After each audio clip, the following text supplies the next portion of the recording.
All right, so these are some tricks for limits as x approaches infinity. So what we're dealing with now is radicals. These are not polynomials. These are algebraic functions. So when you do these problems with radicals, you've got to be very, very careful, especially with a square. What happens when you take a square root of a radical, it actually gives us an absolute value on the top. So when we're dealing with this, we need to change it to an absolute value to make sure everything works out perfectly. So here's how you do that. So we're going to take the top. That's where our radical is. And we're going to factor out that x squared. So the x squared in the square root, that's what we're going for. So if I factor out that x squared, I end up with this. Oops. This would be 2 over x squared. And then the square root's around it.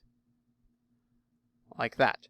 And so if I take and distribute that x squared, you'll see that it gives us the same expression. So now if I continue, limit as x approaches infinity, this would be square root, and I can now split it. And then now we've written it to where we can rewrite it. So limit as x approaches infinity. And we now know that this right here becomes absolute value of x. And we know that this one goes to 0. So we end up with absolute value of x, square root of 7, over 5x minus 3. Now we still need to get rid of that absolute value, and that's where the infinity comes into play.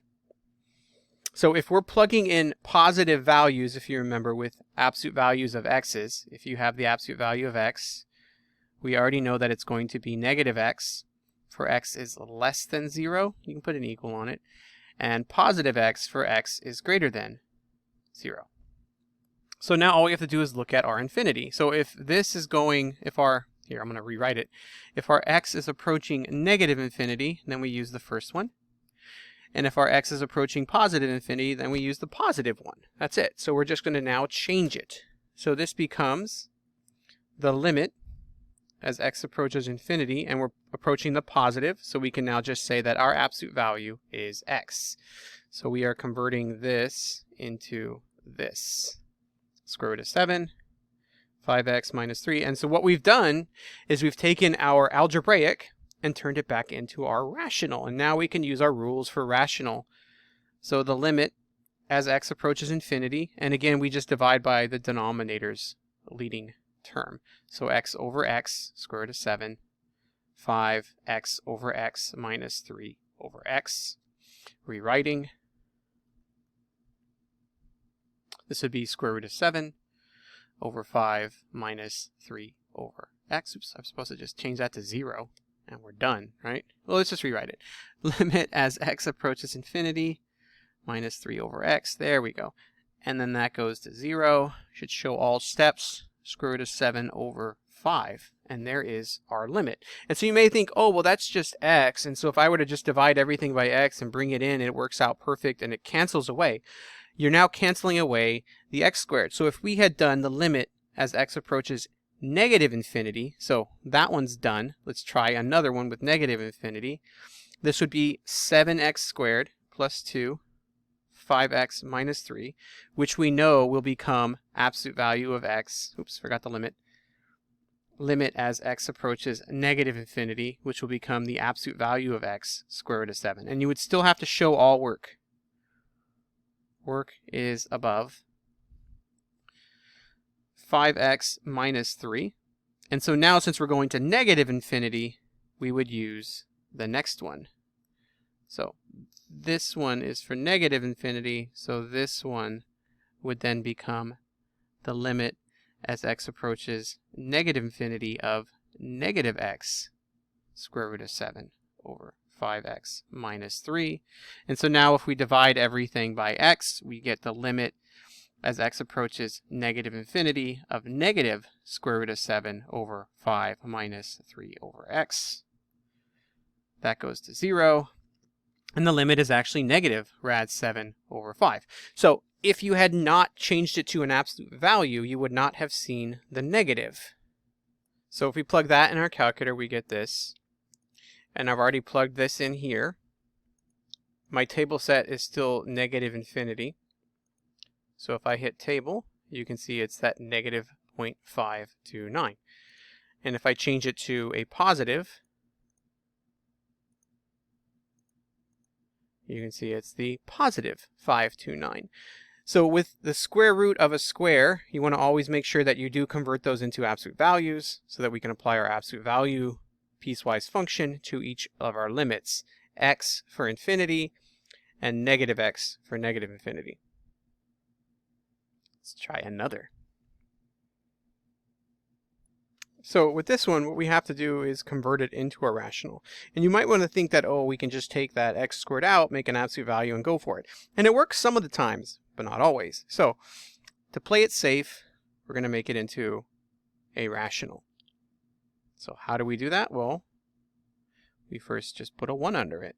And it's not really a rational because we still have a radical. It's an algebraic. And so we're going to now rationalize the numerator. So square root of x squared plus 4 plus x, top and bottom. And we end up with our limit as x approaches infinity of x squared plus 4 minus x squared all over the square root of x squared plus 4 plus x. And then now you can see those cancel. And we end up with the limit as x approaches infinity of 4. And now we can take care of our x squared. So we're going to factor him out.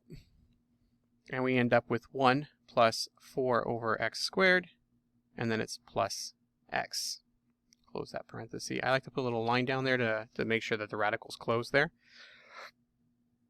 So limit as x approaches infinity of 4. And now we can write our absolute value of x. All over plus x. Okay, I'm going to put that 4 over a little bit and make a better line. It's better. There we go. So let's make sure we wrote everything right. We're good. Now the absolute value of x, again, x approaches infinity, so we can change that to a positive x. And we know that this guy goes to 0 now. So 1, so that'd just be x plus x. So this is, infinity. The limit as x approaches infinity of 4 over 2x, and we know that just becomes 0, which would have been what you had before up here if we had just made that an absolute value of x. That would have been an x. X minus x is 0. But let's try it with this one. So the limit as x approaches infinity of the square root of x squared plus x minus x. So if we just do that little absolute value of x, which would then become x, you would get x minus x equals 0. So we're expecting 0, right? Well, let's see what happens. So let's make this a rational. Limit as x approaches infinity of the square root of x squared plus x and 1 minus x. And then we rationalize. So plus x now.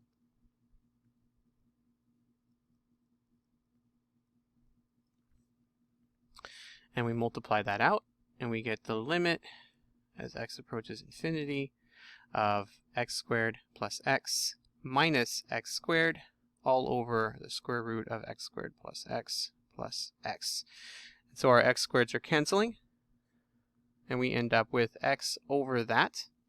So the limit as x approaches infinity of x over the square root of x squared plus x plus x. Okay. And then this becomes the limit as x approaches infinity, and now we're going to factor. So we get x squared, 1 plus, got a little quick there, 1 over x plus x. And then we know that that one goes to 0. So we end up with the limit as x approaches infinity of x over, and now we can make that an absolute value of x. And it's a square root of 1. So if you want to write it, we can, but it is just 1. In fact, I forgot the square root up here, so we really should put it back up there. There we go. Now everything's good and kosher. All right, square root of 1. So that is just 1. plus x. And again, x is approaching infinity, so that would become a positive.